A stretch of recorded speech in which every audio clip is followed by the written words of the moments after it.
오늘 은혜 받으실 하나님의 말씀은 전도서 9장 1절에서 12절까지 말씀입니다. 전도서 9장 1절에서 12절까지 말씀. 우리 다 같이 한 목소리로 봉독하시겠습니다. 이 모든 것을 내가 마음에 두고 이 모든 것을 살펴본즉 의인들이나 지혜자들이나 그들의 행위나 모두 다 하나님의 손안에 있으니 사랑을 받을는지 미움을 받을는지 사람이 알지 못하는 것은 모두 그들의 미래의 일들임이니라. 모든 사람에게 임하는 그 모든 것이 일반이라. 의인과 악잇, 선한 자와 깨끗한 자와 깨끗하지 아니한 자, 제사를 드리는 자와 제사를 드리지 아니하는 자에게 일어나는 일들이 모두 일반이니 선인과 죄인, 맹세하는 자와 맹세하기를 무서워하는 자가 일반이로다. 모든 사람의 결국은 일반이라. 이것은 해 아래서 행해지는 모든 일 중에 악한 것이니 곧 인생의 마음에는 악이 가득하여 그들의 평생에 미친 마음을 품고 있다가 후에는 죽은 자들에게로 돌아가는 것이라. 모든 산 자들 중에 들어있는 자에게는 누구나 소망이 있음은 산 개가 죽은 사자보다 낫기 때문이니라. 산 자들은 죽을 줄을 알되 죽은 자들은 아무것도 모르며 그들이 다시는 상을 받지 못하는 것은 그들의 이름이 잊어버린 바 됨이니라. 그들의 사랑과 미움과 시기도 없어진 지 오래이니 해 아래에서 행하는 모든 일들 중에서 그들에게 돌아갈 몫은 영원히 없느니라. 너는 가서 기쁨으로 내 음식물을 먹고 마음으로 내 포도주를 마실지어다. 이는 하나님이 내가 하는 일들을 벌써 기쁘게 받으셨음이니라. 내 의복을 항상 희게 하며 내 머리에 향 기름을 그치지 아니하도록 할지니라. 내 헛된 평생의 모든 날 곧 하나님이 해 아래에서 내게 주신 모든 헛된 날에 내가 사랑하는 아내와 함께 즐겁게 살지어다. 그것이 네가 평생에 해 아래서 수고하고 얻은 내 몫이니라. 내 손이 이를 얻는 대로 힘을 다하여 할지어다. 네가 장차 들어갈 수월에는 일도 없고 계획도 없고 지식도 없고 지혜도 없음이니라. 내가 다시 해 아래에서 보니 빠른 경주자들이라고 선착하는 것이 아니며 용사들이라고 전쟁에 승리하는 것이 아니며 지혜자들이라고 음식물을 얻는 것도 아니며 명철한 자들이라고 재물을 얻는 것도 아니며 지식인들이라고 은총을 입는 것이 아니니 이는 시기와 기회는 그들의 모두에게 임함이니이다. 분명히 사람은 자기의 시기도 알지 못하나니 물고기들이 재난의 그물에 걸리고 새들이 올무에 걸린 같이 인생들도 재앙의 날에 그들에게 호련히 임하면 거기에 걸리느니라. 아멘. 그 전도서 9장 1절에서 12절 말씀 가지고 그 일상을 회복하는 루틴이라는 제목을 가지고 하나님 말씀 같이 나누도록 하겠습니다. 여러분 혹시 그 한 달 정도의 휴가가 나에게 갑자기 주어진다면 무엇을 하고 싶으십니까? 이 코로나가 완전히 종결돼서 이제 다시 여행을 떠날 수 있다라고 하면 그것도 한 달 온전히 나를 위해 또 가족들을 위해 사용할 수 있는 시간과 함께 풍성한 재정도 나에게 주어진다면 여러분은 무엇을 하고 싶으세요? 그럼 여행 가야죠, 당연히. 네. 저는 가족들과 함께 이 아이들이 좀 마음껏 뛰어놀 수 있는 이 대자연이 있는 그런 곳에 가서 이 한 달 살기 같은 거 좀 해보고 싶습니다. 그래서 막 도시의 이런 막 빡빡함 이런 거 좀 벗어나서 아이들이 좀 이제 마음껏 좀 뛰고 뭔가 좀 경험해보고 만지고 깔깔거리고 그 자연에서 뒹굴뒹굴거리는 그런 시간들을 보내면 어떨까라는 생각이 있어요. 근데 이게 조금 더 이렇게 목사로서 욕심을 부리면 저는 개인적으로 이스라엘에 가서 한 달 정도 좀 살아보고 싶습니다. 그래서 정말 이렇게 천천히 여기도 찍고 막 저기도 찍고 이거 보고 오세요 저거 보고 오세요 하는 그런 관광 말고 저 위에서부터 막 갈릴리, 나사렛, 뭐 예루살렘, 옆에 여리고 밑에 브엘세바에 이르기까지 정말 천천히 내가 가고 싶으면 가고 머물면 싶으면 머물고 싶은 그런 일정으로 천천히 그곳을 다니면서 정말 그곳에서 예수님이 어떤 사역을 하셨는지, 성경에는 무엇이 기록되어 있는지, 이 성경에 이 배치된 이 역사의 세계의 흐름은 무엇인지 아이들과 함께 같이 이야기하고 공부하며 이런 메시지들을 조금 더 심화시키고 싶은 그런 마음도 있습니다. 그런데 혹시 혼자 떠날 수 있거나 아내와 딱 둘이 한 달 정도 떠날 수 있는 시간이 나에게 주어진다면 저는 스페인을 가고 싶어요. 이 스페인의 이 산티아고 순례길 혹시 여러분 아십니까? 다들 한번 들어보셨죠? 이 몇 달 전에 이 차승원 유해진이 나와서 삼시세끼처럼 거기서 스페인 하숙을 찍었던 이 산티아고 순례길, 이 프랑스 국경 도시인 생장 피에드로프 이름도 어려워요. 생장 피에드로프로부터 이 스페인 이 서쪽에 위치한 산티아고 데 콤포스텔라로 이루어지는 이 800km의 여정인데요. 이 800km를 정말 한번 이 걸어보고 싶은 좀 그런 마음들이 있습니다. 요즘에는 정보가 워낙 많고 이 구글 지도 자체가 워낙 잘 되어 있다 보니까 최근에는 이런 신혼여행을 이런 산티아고 순례길을 다녀오는 친구들도 꽤 많이 있더라고요. 제가 좀 관심이 있어서 좀 이런저런 순례에 다니는 에피소드를 좀 찾아봤는데 가장 좀 인상 깊게 봤던 에피소드 하나가 그 완전한 공부법의 저자 이 고영성 작가가 자기의 아내와 신혼여행으로 다녀왔던 산티아고 순례길 여정이었어요. 그러니까 여기는 10년을 연애하고요. 이 결혼을 했는데 평소 이 배낭여행을 굉장히 좋아했던 자기 아내가 자기는 신혼여행을 꼭 산티아고 순례길을 가야겠다라고 하더래요. 근데 여기가 800km를 걸어야 되니까 하루에 한 25km씩 걸을 수 있는데 보통 한 30일에서 40일 정도의 여정이 걸리는 거죠. 그러면 뭘 해야 되느냐? 신혼여행을 떠나기 위해서 직장을 그만둬야 돼요.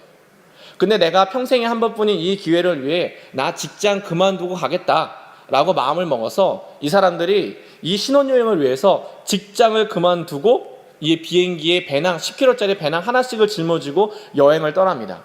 좀 이 고영성 작가는 걱정을 좀 했대요. 자기는 평소에 이 버스 정류장 하나도 걸어 다니지 않은 저질 체력인데 내가 이 800km 여정을 걸어서 완주할 수 있을까? 좀 걱정이 되긴 했는데 첫 여정인 이 피레네 산맥을 쫙 하고 오르는 순간 가슴이 뻥 뚫리면서 너무 행복하더래요.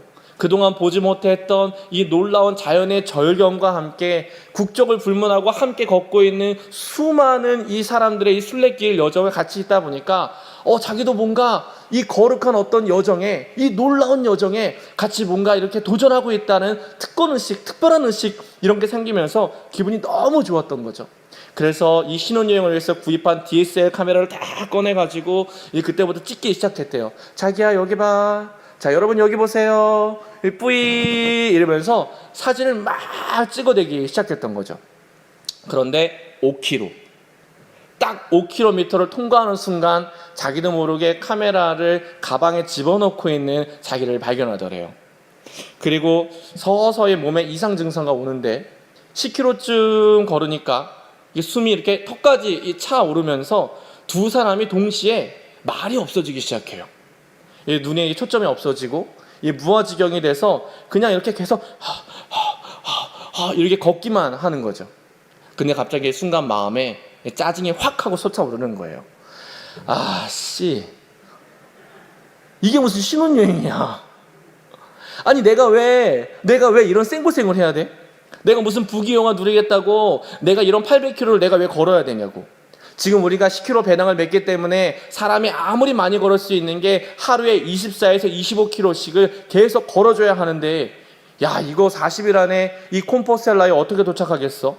내가 이거 10km 걸었는데도 숨쉬기가 이렇게 힘이 드는데 내가 이걸 어떻게 걸어? 세상에 도대체 이 여자는 무슨 생각으로 여기로 오자 그랬던 거지? 알고 온 건가? 왜 하자 그러는 거야? 도대체 왜 이래? 그리고 한마디 쏘아붙여야겠다 싶어서 옆에를 딱 봤는데 갑자기 아내가 오락 갑자기 오바이트를 시작합니다. 평소 겪어보지 못한 고통에 몸이 갑자기 반항을 시작하는 거죠. 그래서 아무 말도 못하고 아내를 이렇게 부축해서 이렇게 걷는데 15km쯤 걸으니까 아내가 그냥 아예 주저앉아서 엉엉 울기 시작해요. 자기 몸도 이제 만신창이여서 그렇다고 돌아갈 수도 없어요. 그래서 해는 뉘엿뉘엿 지니까 어떻게든 이 산맥을 넘어야겠나 싶어서 아내를 부축해 겨우겨우 이 피레네 산맥을 넘어옵니다. 정말 포기하고 싶더래요.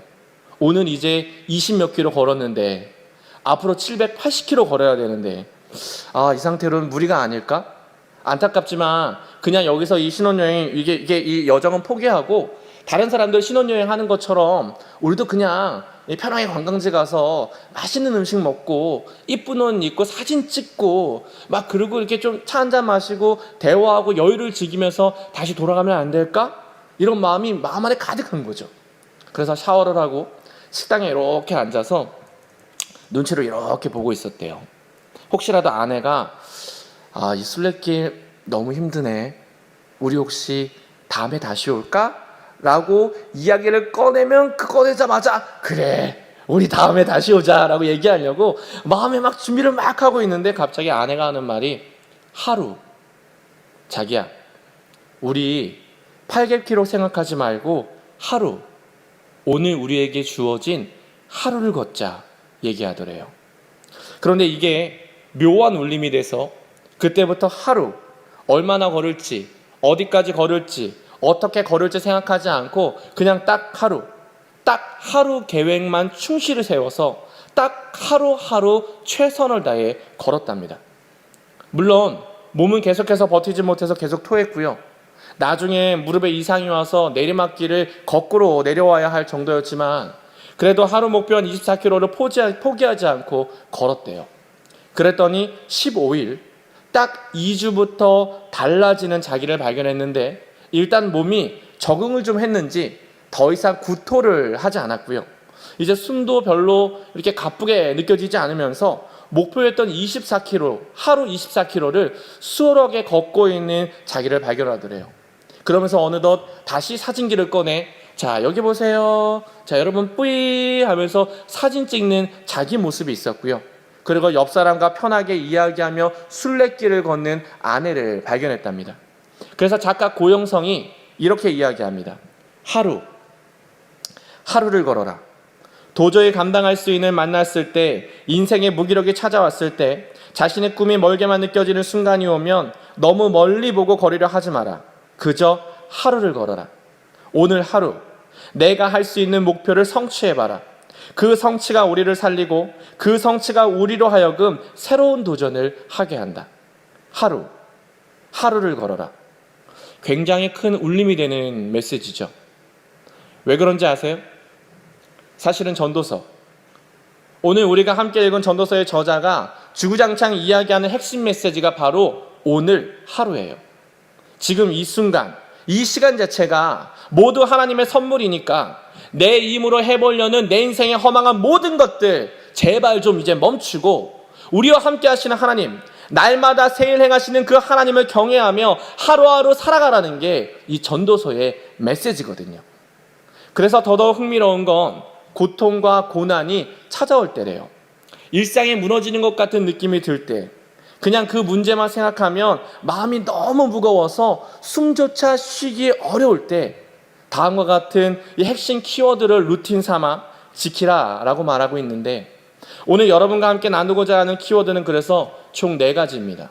첫째, 고통이 다가올수록 어떻게 해야 되느냐? 고통이 다가올수록 첫째, 밥 맛있게 먹어라. 둘째, 고통이 다가올수록 옷 잘 입고 왁스 꼭 발라서 스타일링하고 다녀라. 셋째, 결혼했거든 가정을 즐겁게 가꿔라. 넷째, 나이에 상관없이 마음껏 시도하는 인생을 살아라. 이게 오늘 설교 메시지의 전부입니다. 약간 이상한 표정으로 저를 쳐다보시는데 여러분 진짜예요. 이 9장 본문이 이 이야기를 하고 있습니다. 삶의 위협이 찾아오면 찾아올수록 이거 일상을 지켜내라는 의미예요. 그래서 9장 7절부터 10절의 말씀을 제가 좀 쉬운 번역본으로 여러분께 한번 읽어드릴 테니까 여러분 한번 들어보세요. 제가 이거 유진 피터슨의 메시지 성경으로 준비해 왔는데 제가 읽어드릴 테니 한번 들어보시죠. 9장 7절부터 10절입니다. 생명을 붙잡아라. 신나게 빵을 먹고 힘차게 포도주를 마셔라. 그렇다. 네가 기뻐할 때 하나님도 기뻐하신다. 아침마다 축제옷을 입어라. 깃발과 스카프를 아끼지 마라. 네 위태로운 인생에서 사랑하는 배우자와 함께하는 하루하루를 즐겨라. 하루하루가 하나님의 선물이다. 그것이 생존이라는 노고의 대가로 받는 전부다. 하루하루를 최대한 잘 사용하여라. 무슨 일이 닥치든지 꼭 붙잡고 감당하여라. 성심성의껏. 지금이 네가 그 일을 감당할 수 있는 마지막 기회, 유일한 기회일 수도 있다. 너는 죽은 자들이 있는 곳으로 날마다 가고 있으며 그곳에는 할 일도 생각할 거리도 없기 때문이다. 이 전도서를 자세히 보기 전까지 사실 저에게 이 책은 실용적인 삶의 지혜가 담긴 잠언 같은 책이라고 생각을 했었습니다. 아니, 더 솔직히 말하면 헛되고 헛되니 모든 것이 헛되다로 도배하고 있는 이 전도서로 제가 설교를 하게 될 날이 있을 거라고는 생각해 본 적이 없어요. 그런데 이런 제가 이 전도서의 본문으로 말씀을 묵상하게 된 건 제 나이 이 40을 기점으로 이루어졌던 여러 가지 삶의 정황들 때문입니다. 그 삶의 정황들이 정말 인생이 헛되고 헛되니 모든 것이 헛되구나 라고 고백하게 만들었거든요. 미리 말씀드리지만 지금은 모두 완치돼서 저희 가족들이 다 건강하게 지내셔서 제가 말씀을 드리는 건데요. 사실은 이 불과 몇 달 전까지만 해도 저희 집은 거의 암 환자의 커뮤니티 센터였습니다. 아니, 저희 집이 저는 유방암 센터인 줄 알았어요. 이 4년 전에 이 저희 처형을 시작으로 그 다음에 저희 어머니 그리고 작년에는 저희 장모님이 모두 동일하게 이 유방암이 발병되셨었거든요. 근데 이분들이 인생을 보면 인생 하나하나가 너무 짠해요. 이 개척교회 목사의 큰 딸이었던 저희 처형은 이 고등학교 때부터 아르바이트를 시작했었어요. 이 장인어른이 이 서울에 사시다가 갑자기 개척하시겠다고 이 경기도 부천으로 교회를 개척하시면서 학교를 고3이니까 학교를 옮길 수가 없어서 자기 혼자 학교 옆에 이 하숙을 하면서 아르바이트를 합니다. 집에서 돈은 안 주니까 용돈은 안 주니까 중학생들 이렇게 가르치면서 그걸로 자기 용돈벌이하고 또 그게 남으면 집에 보내서 엄마 아빠 맛있는 것도 사주면서 그렇게 고등학교의 시절을 보내고 대학을 가서도 동일했어요.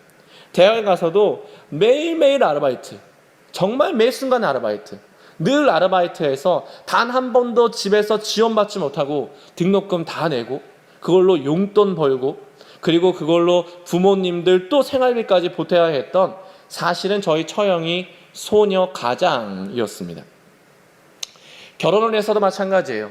결혼해서 사실은 원래 유학을 떠나야 하는 일정이 있었는데 도저히 내가 부모님을 떠날 수 없다 그래서 모든 걸 다 멈추고 이 부모님 곁에 살면서 이 부모님을 계속 뒷바라지 했어요. 이 개척교회 이 건물 위에 있는 컨테이너 박스가 2개 있었는데 그 컨테이너 박스에서 이 장인 장모님이 사택 삼아 거기서 계속 이렇게 사셨거든요. 그래서 계속해서 돈을 벌 수만 있다면 벌어서 부모님께 드리고 또 가서 맛있는 걸 가장 많이 사주던 사람이 처형. 근데 그런 처형이 나이 40이 되었을 때 이제 좀 살만하나 싶었을 때 갑자기 유방암 판정을 받고 항암을 맞고 수술을 하는데 그 1년의 여정이 얼마나 힘든지 옆집에 살던 이 저희 부부가 뼈저리게 공감했었는데요. 그 다음엔 저희 어머니가 유방암 그리고 작년에는 이 성도 20명 모이는 개척교회 목사 사모로 살면서 이 볼멘 소리하는 성도들의 욕바지를 다 하고 툭하면 삐져서 교회 안 나온다는 사람들 찾아가서 달래며 어떻게든 그들을 이렇게 어떻게 하면서 교회 내 꾸준히 일을 온갖 다 했던 우리 장모님도 유방암. 나이 70에 머리가 다 빠져가지고 얼굴은 퉁퉁 붓고 체력이 안 돼서 매일매일 거리며 다니시는 우리 장모님 항암 치료하시는 그 과정을 이렇게 보면서 인생이 뭐 이러냐, 헛되고 헛되니 정말 모든 것이 헛되네. 진짜 사는 게 너무 허무하고 이 사위로서 아들로서 또 이렇게 뭐라 해드릴 게 별로 없는 제 이렇게 어떤 처지도 좀 별로여서 그냥 잡히는 대로 그 당시에 읽기 시작했던 게 바로 이 전도서였습니다. 그런데 읽으면 읽을수록 이 책이 굉장히 매력이 있어요. 그냥 뭔가를 막 둘러 이야기하는 모호한 메시지가 아니라 삶의 근본을 파헤치고 들어와 훅 하고 사람들한테 직구를 날려요. 잊고 살지만 알지만 모른 척했던 이 삶의 본질들을 사람들의 마음에 막 와서 가격하게 흔들다가 굉장히 친데레처럼 행동 지침 하나를 쓱 하고 와서 제시하는 게 바로 이 전도서입니다. 특히 지금 내 인생이 어느 때보다 위태롭다 느껴질수록, 이번엔 진짜 이렇게 내가 끝났구나 싶은 마음이 커질수록 일상의 사소한 일들을 더 열심히, 더 성심성의껏 살아내라 말하는데, 그게 설교 서두의 메시지 번역본으로 읽어드렸던 7절에서 10절의 말씀이에요. 7절 밥 맛있게 먹어라. 고통이 다가올수록 8절에 옷 잘 입고 왁스 바르고 스타일링해서 최고의 모습으로 다녀라. 9절 결혼했거든 가정을 즐겁게 갖춰라. 10절 나이에 상관없이 마음껏 도전하는 인생을 반드시 살아내라. 자, 우리 7절에서 10절 말씀을 같이 한번 읽겠습니다. 이 세번역 성경으로 읽으시면 좋을 것 같은데 제가 자막 준비했거든요. 자, 여러분 7절부터 10절 같이 읽습니다. 시작! 지금은 하나님이 내가 하는 일을 좋게 보아주시니 너는 가서 즐거이 음식을 먹고 기쁜 마음으로 포도주를 마셔라. 너는 언제나 옷을 깨끗이 입고 머리에는 기름을 발라라. 너희 헛된 모든 날, 하나님이 세상에서 너에게 주신 덧없는 모든 날에 너는 너의 사랑하는 아내와 더불어 즐거움을 누려라. 그것은 내가 사는 동안에 세상에서 애쓴 수고로 받는 몫이다. 내가 어떤 일을 하든지 내 힘을 다하여 하여라. 내가 들어갈 무덤 속에는 일도 계획도 지식도 지혜도 없다. 페인, 어려운 일 닥쳤다고 페인처럼 지내지 말라는 거예요. 희망 좀 사라졌다고, 소원하는 그 일 좀 안 됐다고 아무렇게나 앉아있지 말라는 거예요. 인생이 하나님의 선물이라면 무너진 삶 외에 다른 것들이 우리에게 있으니 아무리 내 삶이 무너졌어도 최소한 커피 한 잔을 마실 수 있는 여유, 좋은 음악을 들을 수 있는 시간, 스트레스 풀리는 매운 음식, 기분 좋게 만들어주는 선선한 바람. 코로나 때문에 모두가 다 모일 수는 없지만 그래서 소리 높여 찬양하고 목이 터져라 예배할 수 있는 예배 공동체. 이 모든 것도, 사실은 이 모든 것도 다 살아있는 사람만이 누릴 수 있는 축복이기에 어려운 일 좀 닥쳤다고 잔뜩 웅크려 있지 말고 힘들수록 밥 잘 먹고 이쁜 옷 입고 왁스 꼭 발라서 스타일링하고 가정을 가꾸고 나이에 상관없이 도전하라는 거죠. 왜? 그래야 문제를 해결할 수 있으니까. 그 문제에 함몰돼서 그 문제가 내 삶의 주인인 것처럼 이리저리 좌지우지하지 않게 해야 진짜 삶의 주인이신 하나님, 모든 것을 주관하시는 하나님의 평강과 위로와 세밀하게 말씀하시는 그 음성을 들을 수 있으니까. 그래서 배우 하정우는 루틴, 강남에서 여의도를 걷고 살을 뺄 때면 강남에서 김포공원을 걸어 다닌다는 이 배우 하정우가 이 걷는 사람 하정우라는 에세이집을 출간했는데, 여기서 일상을 어떻게 회복하는지 자신의 루틴에 대한 중요성을 말합니다. 제가 잠깐 읽어드릴 테니까 들어보시죠. 루틴의 힘은 복잡한 생각이 머리에 잠식하거나 의지력이 약해질 때 우선 행동하게 하는 데 있다. 내 삶에 결정적인 문제가 닥칠 때일수록 생각의 덩치를 키우지 말고 멈출 줄 알아야 한다. 그래서 나는 나의 기분에 지지 않는다. 나의 기분을 컨트롤할 수 있다는 믿음, 나의 기분으로 인해 누군가 힘들지 않게 해야겠다는 다짐. 걷기는 내가 나 자신과 타인에게 하는 약속이다.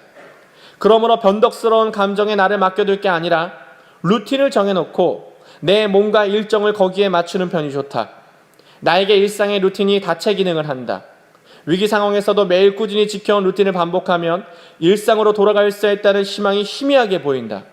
실제로 내가 아는 한 정신과 의사는 정신적으로 불안한 환자들에게 그게 무엇이든 루틴을 정해놓고 어떤 기분이 들든 무조건 지킬 것을 권한다.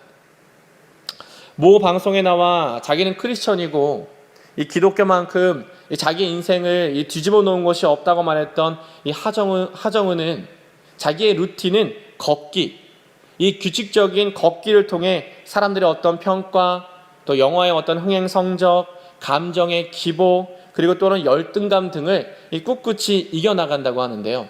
이런 하정우에게 이 사람들이 물었대요. 정우 씨, 솔직히 이거 이거 방송용이죠? 이거 이미지 메이킹이죠? 아니, 예수라는 사람들 원래 좀 이렇게 막 살고 그러는 거 아닌가요?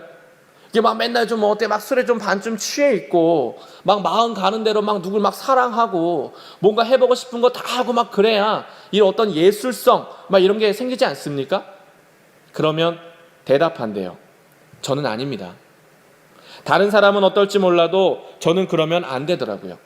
저는 루틴, 매일매일 반복하고 있는 저만의 규칙적인 일상을 통해 제 생각과 마음이 더 단단해지고 깊어지는 걸 경험합니다. 그래서 걷습니다. 무조건 매일 습관처럼. 그럼 걸을 때 이 하정우는 무엇을 하느냐? 기도한대요. 이렇게. 요즘 나는 기도할 때 내 소원을 열거하지 않는다. 그저 신이 내게 맡긴 길을 굳건하게 걸을 수 있도록 두 다리에 힘만 갖게 해달라고 기도한다. 삶은 그냥 살아가는 것이다. 건강하게 열심히 걸어가는 것이 우리가 삶에서 해볼 수 있는 전부일지도 모른다. 내가 아무리 고민하고 머리 굴려봤자 인간이 할 수 있는 일에는 분명 한계가 있다. 이렇게 기도한 이후로 이상하게 마음이 조금 더 편해졌다. 무슨 일에든 더 담대해질 수 있었다. 내가 아무리 발버둥 쳐도 어찌 볼 수 없는 일들이 있다는 명백한 사실은 내게 포기나 체념이 아니라 일종의 무모함을 선물해 주었다. 나는 나에게 주어진 길을 그저 부지런하게 갈 뿐이다. 여러분, 예수님이 공생애를 처음 시작하시면서 가장 먼저 행하신 이 기적의 장소가 잔치, 갈릴리 가나안에서 열렸던 혼인잔치였습니다. 그런데 그곳에서 포도주가 떨어졌습니다. 성경에서 포도주는 단순히 술이 아니라 기쁨의 상징, 즐거움의 상징이거든요. 즉, 포도주가 떨어졌다는 건 내 기쁨을 상징하던 중요한 삶의 요소, 늘 옆에 있을 거라 생각했던 그 모든 것이 사라졌다는 것입니다. 누군가의 죽음, 아픔, 어떤 일들에 대한 실패와 사랑하는 사람의 떠남, 이제는 나이가 들었는지 이 몸도 예전 같지 않은데 친구와 멀어지고 재정적인 위기가 생기고 아이가 삐뚤어지거나 최악의 상황이 발생하는 그런 일일 수도 있습니다. 그런데 마리아가 예수님을 향해 포도주가 떨어졌다 요청했고, 예수님은 물이 변하여 포도주가 된다는 듣도 보도 못한 방법을 가지고 그 어떤 포도주보다 더 탁월하고 뛰어난 기쁨의 상징을 선물로 주셨습니다. 즉, 위기가 찾아왔으나 그 위기로 인해 잔치는 끝나지 않습니다.